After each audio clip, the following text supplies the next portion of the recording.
What is up, everyone? I'm Ryan from Fireside Yankees, and we are here for another live stream. It is a post-game live stream. The New York Yankees did drop the series to the Cleveland Guardians, but today they were able to salvage a series, avoid a sweep, thanks to the performance of Carlos Rodon. We're going to talk about today's game, the series at whole. We're going to talk about Carlos Rodon's excellent performance, preview the Yankees' upcoming AL East series against the Blue Jays this weekend. So much to talk about and more. We've got some mailbag questions as well we're going to talk about. So we've got a lot in this show going on. Stick around because we've got an action-packed, fun show right here on Fireside Yankees.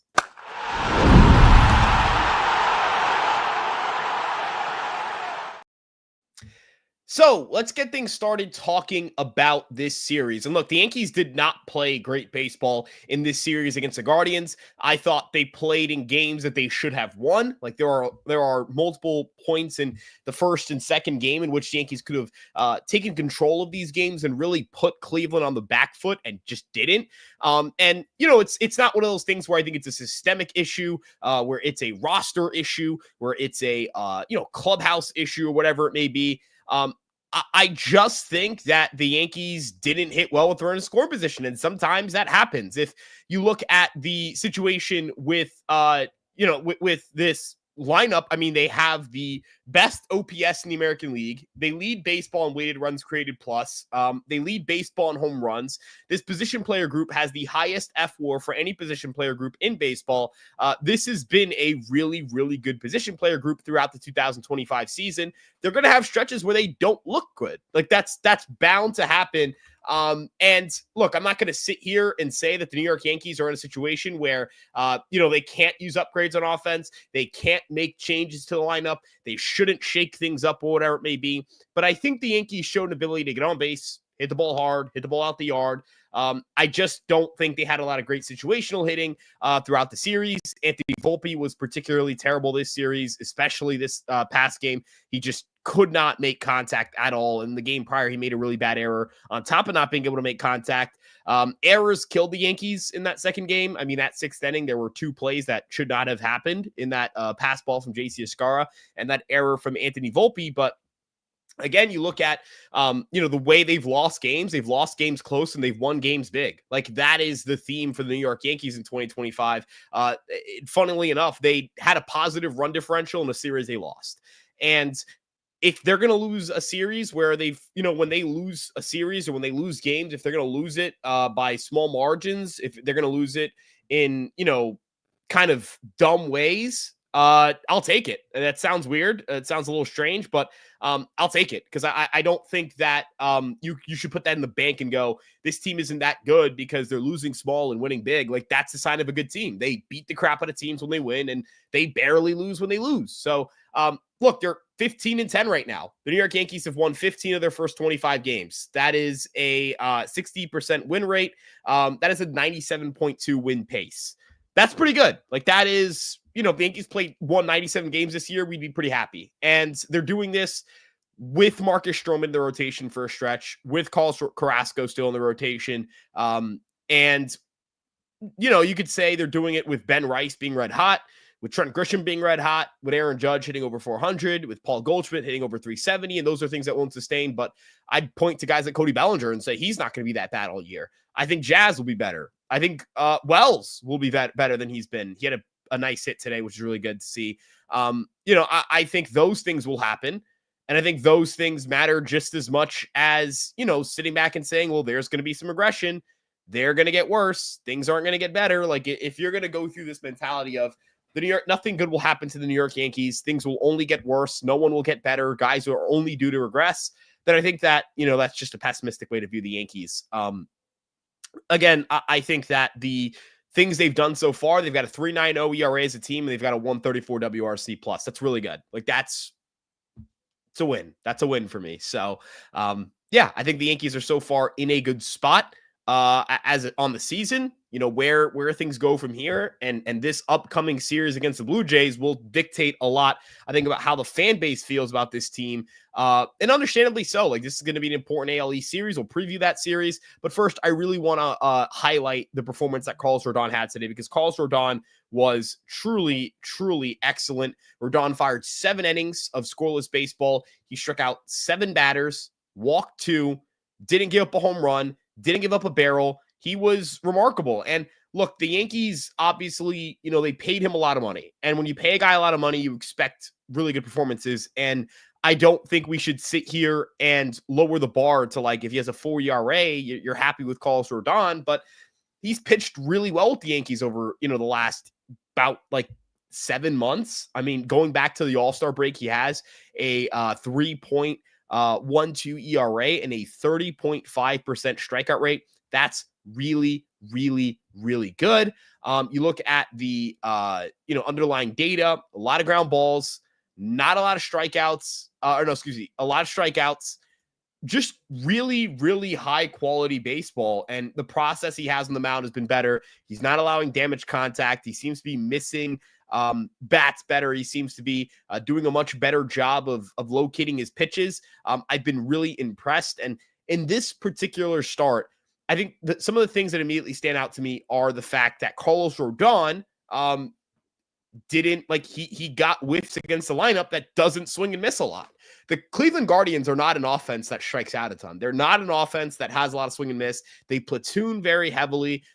They are the kind of team where they're going to throw out these crazy matchups and play their lineup in a way to try and beat a specific pitcher. They will not, go out there and, give a pitcher a lane to have any success. So, I find it really, really interesting that, when we talk about the Yankees, when we talk about Carlos Rodon, that he was able to navigate through it.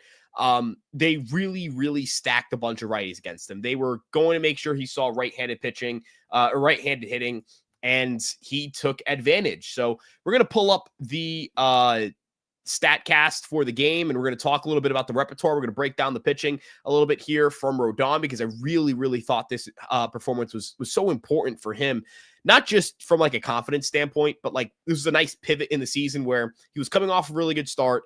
Last time he had a really good start was against the the Giants, and he followed it up with 3 straight kind of two clunkers, 2 starts where it was kind of not great early, and then a start where he fell apart at the end. This time around, similar situation with the Rays start where he gets into some trouble in the first. Not necessarily his fault.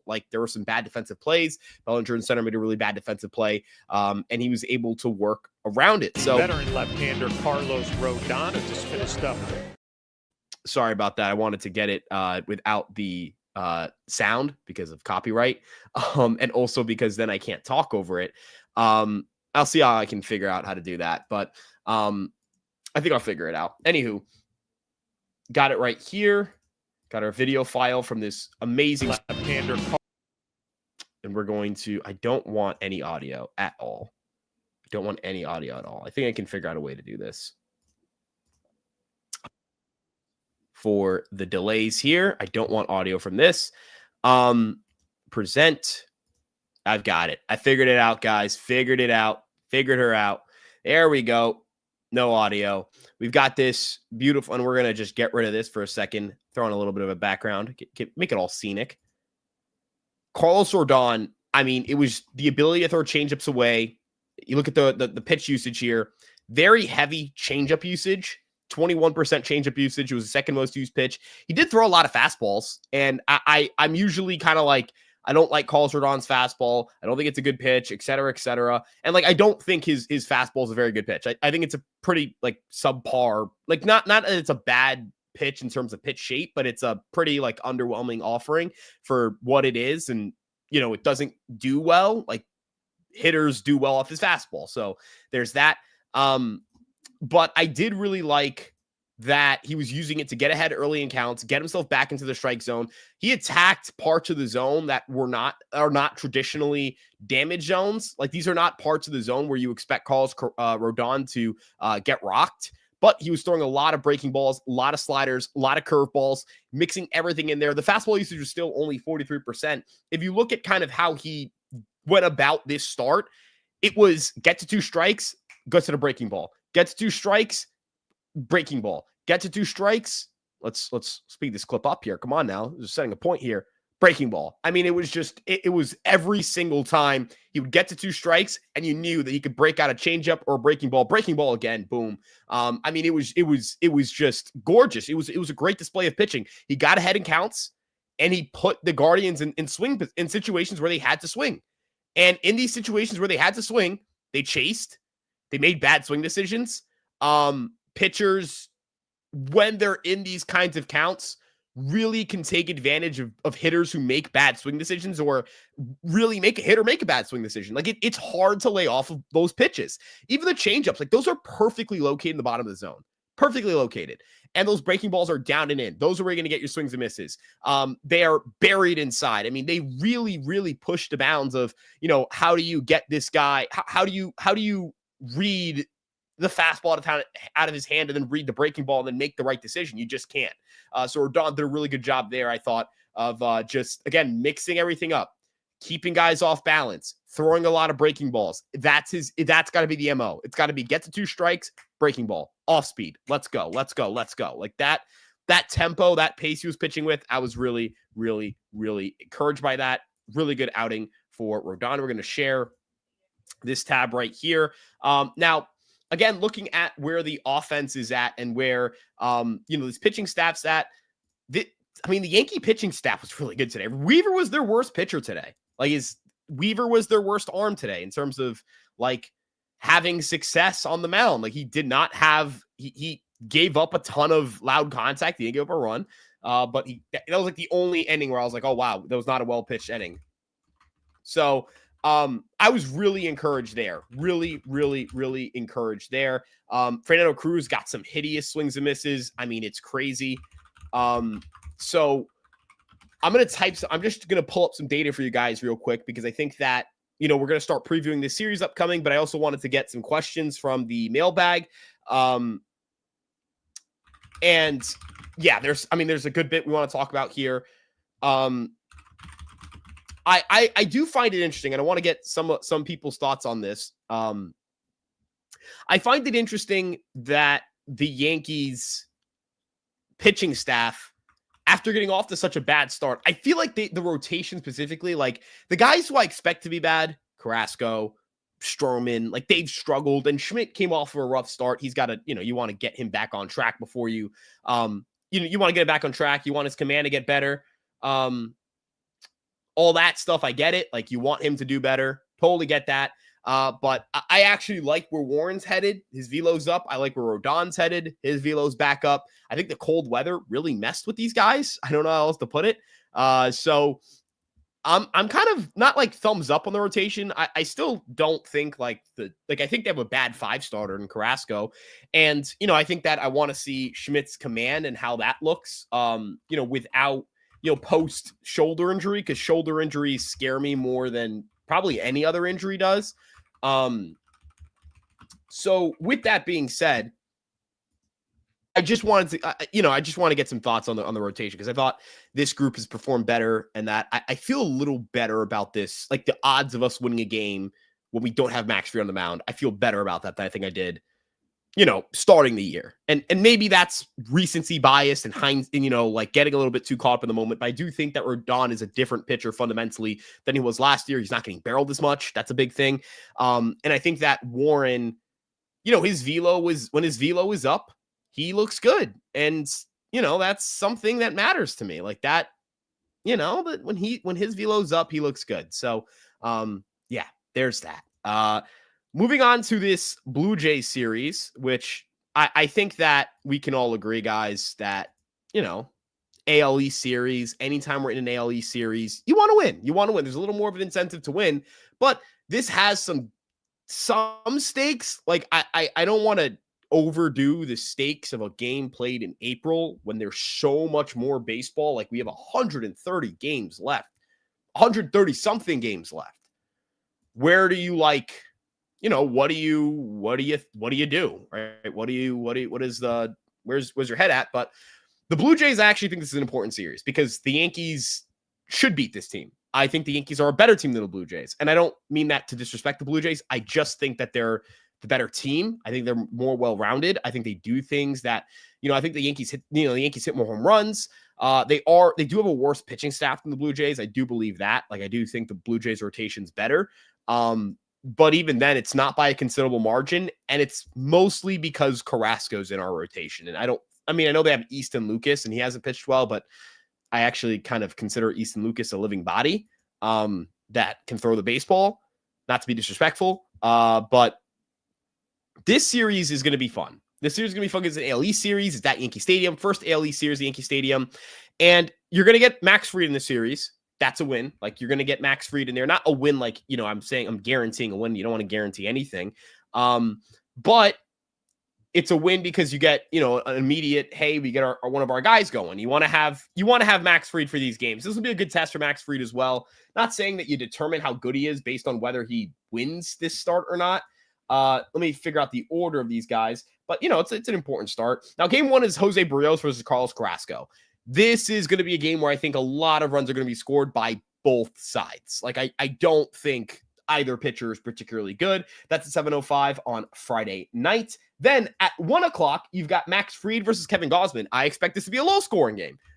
So, I think it's kind of funny because you have their best pitchers facing off against each other. You have kind of their not great pitchers facing off against each other on Saturday. It's kind of an ace-off. And then Sunday, 1:35, series finale, Chris Bassett, Clark Schmidt. The Blue Jays have the advantage there. And I think they have the advantage on Friday night because I think Jose Barrios is better than Carlos Carrasco, although I don't think Jose Barrios is particularly great. I just wonder,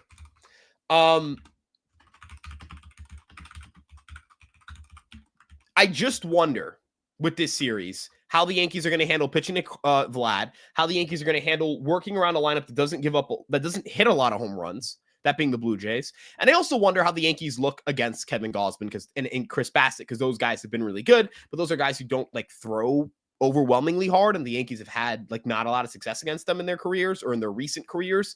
I want to take a look real quick here at the Blue Jays offense. We're going to share this screen right here, share this tab instead. We're going to go here, remove media assets, and I'm going to bring up my face a little bit because I don't, I feel a little short here. Maybe not that much. There we go. That's a good balance. So live stats this season, the Toronto Blue Jays are, in terms of WRC plus, they're 17th. They're a league average. They're below league average offense this year. They're below league average this year. In terms of home runs, they've hit 13. Oh my God. That is the second lowest. I thought they had 24. They have not hit home runs. They have not hit for power. They have not hit for power at all. Granted, that is going to turn itself at some point, not because they're a power hitting team, but because their quality of contact, oh my God, their quality of contact is that bad. Okay, they are not hitting the ball hard. I guess I really overestimated. I don't know what's happened the last few weeks. Maybe I've missed some things. I will say, granted, I am hyper-focused on Yankees baseball, and Knicks, basketball is just eating my soul alive right now because they're in the postseason. But man, I mean, this is a really bad offense right now. That being the Blue Jays offense. They are not hitting anything hard. Are they hitting everything into the ground too? Is that happening as well? Ground ball rate is not super high. Is it? Where are they here? I have bad eyes. Gosh. Okay. It's not super. This is a team that's not hitting for any power, guys. The Toronto Blue Jays are not hitting for any power. Yeah, they are the Don Mattingly special right now. They're not hitting for any power, but their pitching staff is doing a lot of good things. Their pitching staff, third best strikeout to walk rate in baseball, roughly average ERA minus, which is an indication that maybe they're giving up some home runs. Yep, home run per 9 rate, 1.33. So they give up home runs and they don't hit home runs. Again, that's why I say the Yankees kind of have to beat this team, because the Yankees do give up a lot of home runs, sure. The Yankees are, where are we? Oh, no, we're actually, wow. I mean, things change so fast in 3 games statistically that like it's kind of hard to keep pace, but the Yankees don't give up as many home runs as they hit. The Yankees hit a ton of home runs. The Yankees so far, so they have a 24 home runs allowed and 41 home runs hit. That is a massive differential in home runs allowed and home runs hit. The Blue Jays are in the negative. They are allowing a lot of home runs and not hitting a lot of home runs. They're coming to Yankee Stadium. It's a home run ballpark, not a singles ballpark, but a home run one. The Yankees have to let this play to their advantage. They have to go out there and do damage. I do wonder how their pitching staff fares against left-handed hitters because the Yankees do have a lot of left-handed hitters. So against right-handed hitters, Toronto pitching is got a 3.65 ERA, and they allow a 1.16 home runs per 9 with a really good strikeout to walk rate. So they're really good against right-handed hitting, but against left-handed hitting, they still strike out a good amount of guys. They still walk, and they walk a decent amount of guys, but they're giving up home runs in the bunches. 1.51 home runs per 9. ERA is 4.01. That's where you got to beat them. You got to beat them there. They allow a good amount of walks to lefties, and they give up a good amount of home runs. So Jose Barrios, Kevin Gausman, Chris Bassett got to stack lefties against them, and you got to win those games. You've got to win these games, right? These are games you've got to win. These are games that you are better than the team you're playing. Go beat them. And also, again, from a confidence boost standpoint, it would be really good if the Yankees could just kind of like take care of a divisional opponent. So, yeah, there's that. This Blue Jays series is pretty cut and clear. The Blue Jays are not a bad team, but they're not doing a lot well offensively. They pitch really well. So, yeah, I don't know. I don't want to speak too poorly on the Blue Jays. I want to be that guy, but I don't think they're very good. I don't. That's just my opinion on it. I think that they're really, really like an underwhelming ball club. And I've seen a lot of Blue Jays fans like kind of complain about this group. And not to say that this group is going to be bad all year, but I've seen a lot of Blue Jays fans complain about this group. I don't think that they are very good. I don't think we have to worry about like, can the Yankees compete with these guys? They just have to,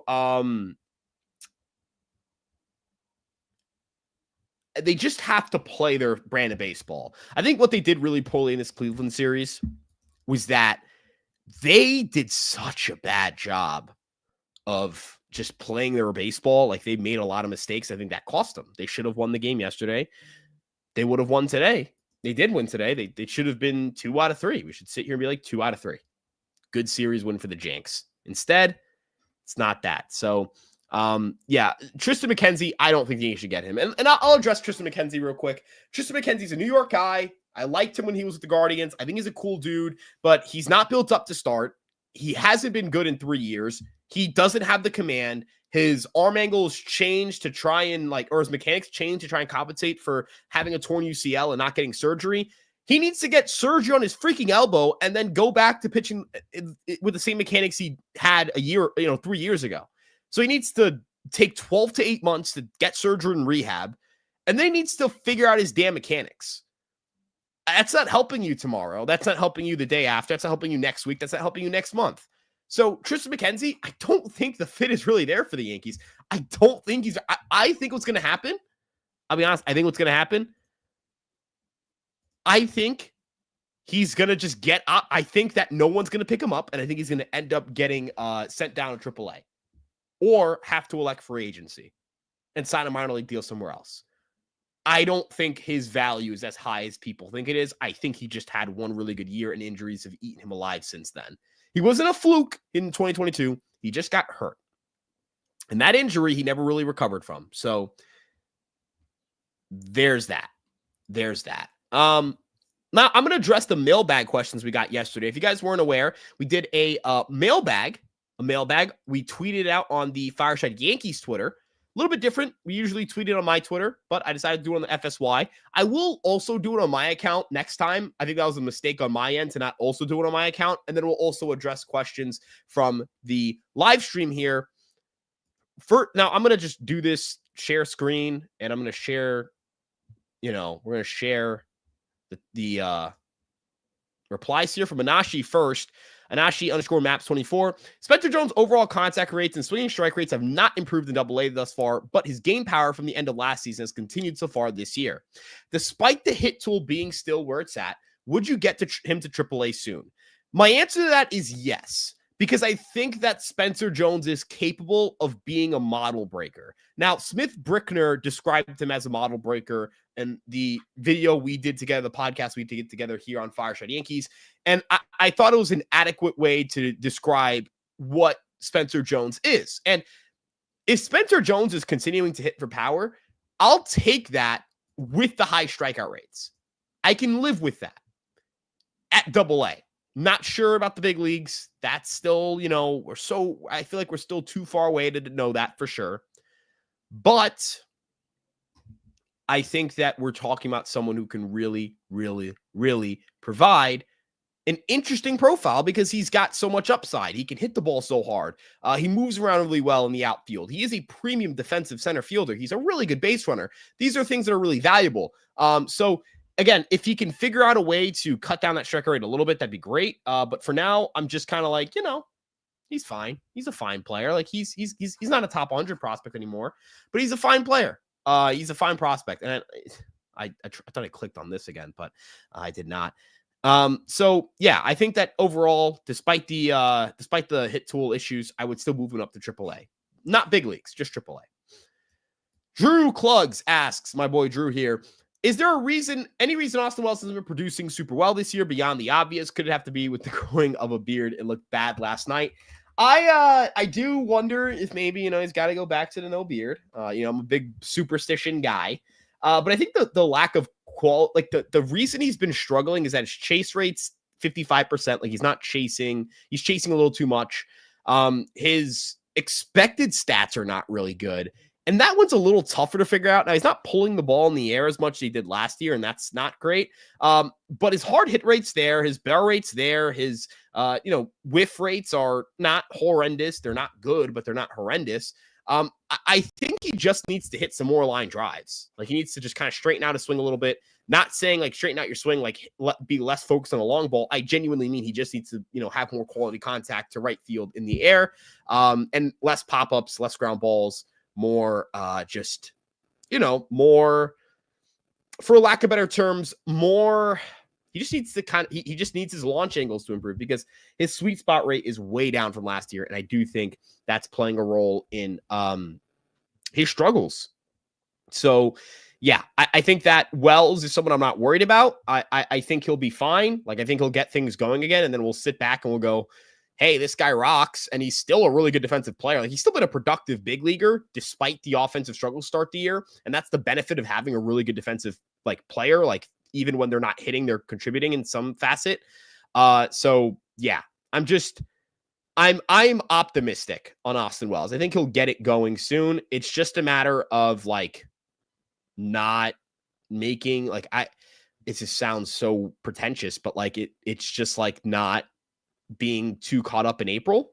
Like it's just hey, give him more time and he'll perform considerably better than I think he has this year. So yeah, I think he just needs to figure out a way to do more damage on line drives and get some more line drives going, because I think that's the bugaboo for him right now.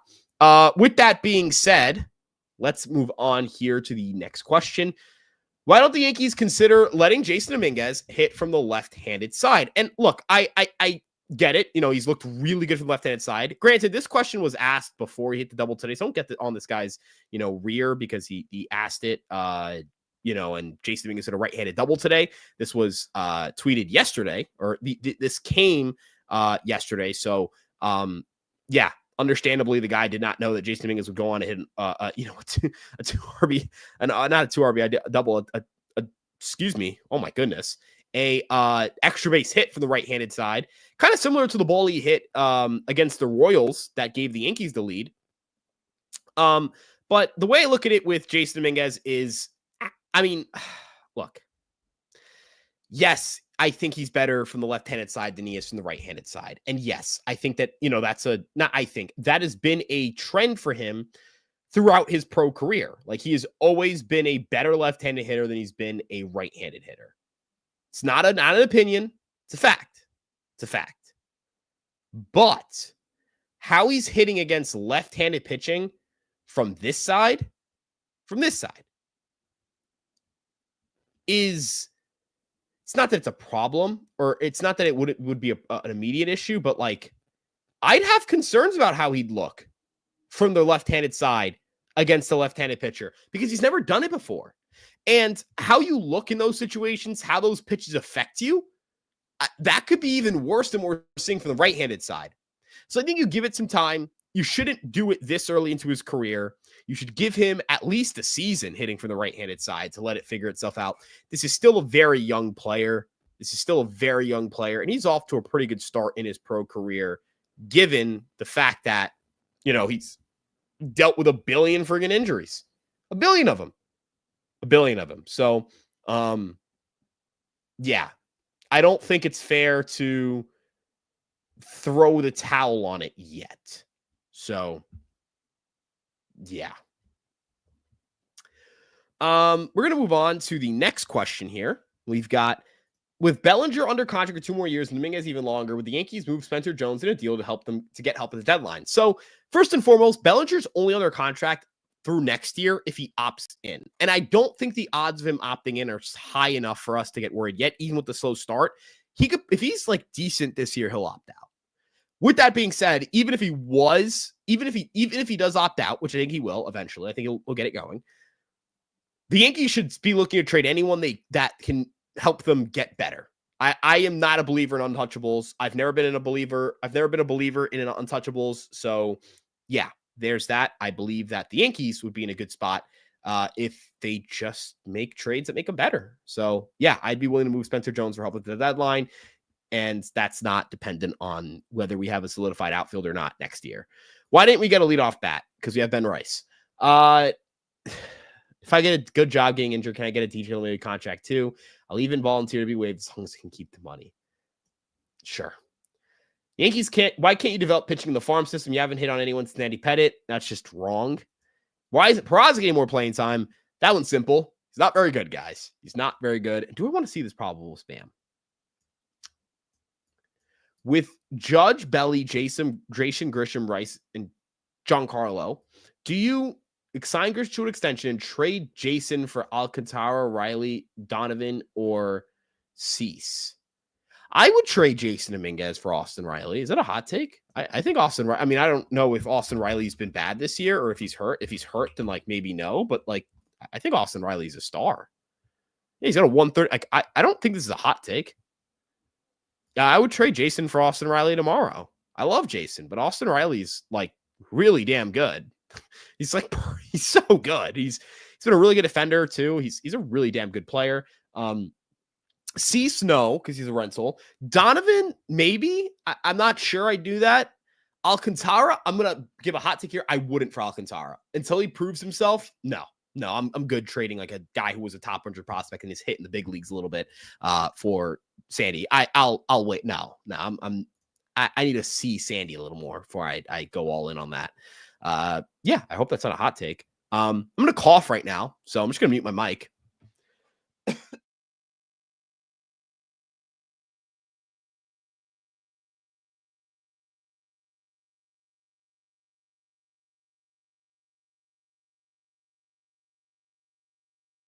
Okay, got that out of my system. Just want to make sure I was good.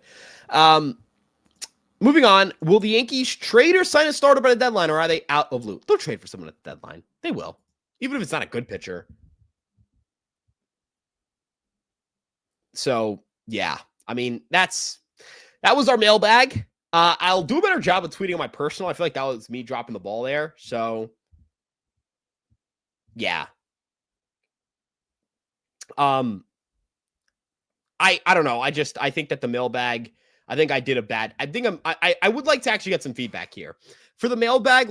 Where's the best place for me to post it? Where's the best place for you guys to see it and answer questions? I also feel bad because, you guys are always here for my live streams, and I don't want you guys to not have a chance to get your questions answered in videos that are pre-recorded.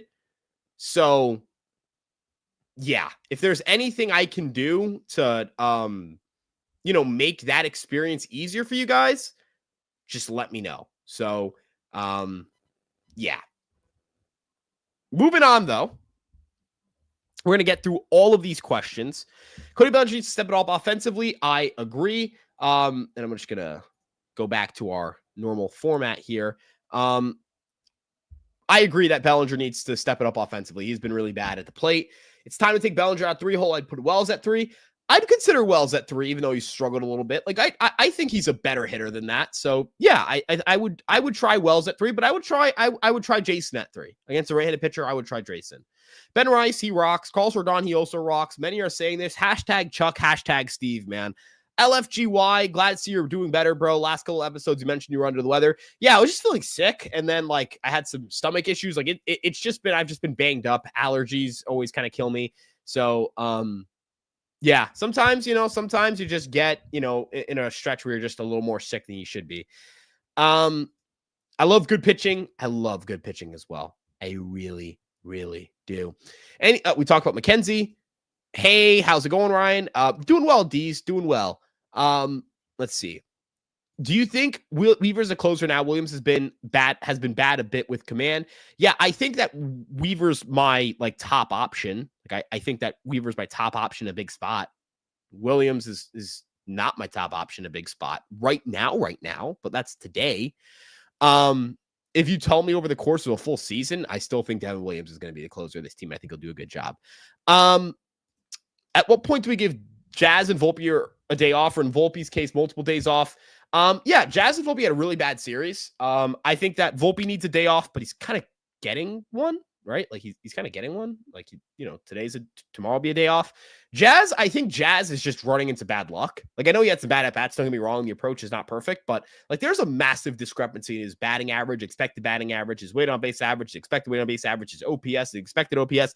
And despite all of that, he's got a 103 WRC plus. So he's been a league average hitter with really good defense and a really good wheels, despite being really unlucky. So I don't think Jazz needs a day off. I do think you could argue for Volpe, though. Volpe needs to do better. He's trying to hit home run or nothing, get on base. Yeah, his bat, his bat can be better than this. I think it can, but I think the glove is really good. I think the base running value is still really good. I don't think Anthony Volpe's a bad player. So, yeah, there's that. I'm a big believer in, Volpe not being bad. So, yeah, I don't know if that's a hot take. Carlos Rodon's starting to come around now. Yeah, he's looked really, really good. Really, really, really, really, really good. Really good. Really happy with him.